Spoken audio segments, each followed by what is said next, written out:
New Plymouth, New Zealand, which sits on the west coast of the North Island, is the most populous city in the Taranaki region, with a population of about 60,000 people. The New Plymouth area had multiple tribes of Maori living there hundreds of years before making contact with European whalers and flax traders in the 1820s. In 1828, Richard "Dickie" Barrett built a trading post here, eventually helping to negotiate the purchase of land from the Maori on behalf of the New Zealand Company, which was working to colonize New Zealand. On March 31, 1841, the first settlers arrived and made New Plymouth their home. However, things were not happily ever after for these settlers, or for the Maori that called this area home. There were multiple disagreements and disputes over land ownership, eventually leading to the city becoming a fortified garrison town in the 1860s, as 3,500 Imperial soldiers fought in the First Taranaki War. As time went on, the town would continue to grow, although not at the rate that many other towns and cities in New Zealand did. In fact, through its early years, many considered the area to not have much to offer comparatively, nor was it being falsely advertised to potential emigrants as some other cities were doing to bolster population numbers. New Plymouth was finally declared a city in 1949 and continues to be a bustling small city today, with a diversified economy with multiple industries ranging from dairy farming to oil and natural gas. Probably most notable in the city is the Puke Ariki, a combination of a museum, library, and research center, which is free to view, and had a lot of great exhibits to look at, including native wildlife,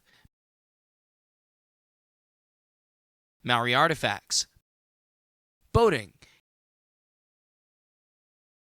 inventions, items demonstrating the lifestyles of the Taranaki people. And while I was there was a temporary exhibit featuring popular music heard in the area from the 1960s, 70s, and 80s. The Puke Ariki is well worth a look, especially if you're looking for an indoor activity on a rainy day, as was the case when I was there. Right outside of there, you can see the ocean and one of the interesting installations along the shore, the Wind Wand, a kinetic sculpture which stands at 48 meters, or 157 feet tall. It even lights up at night.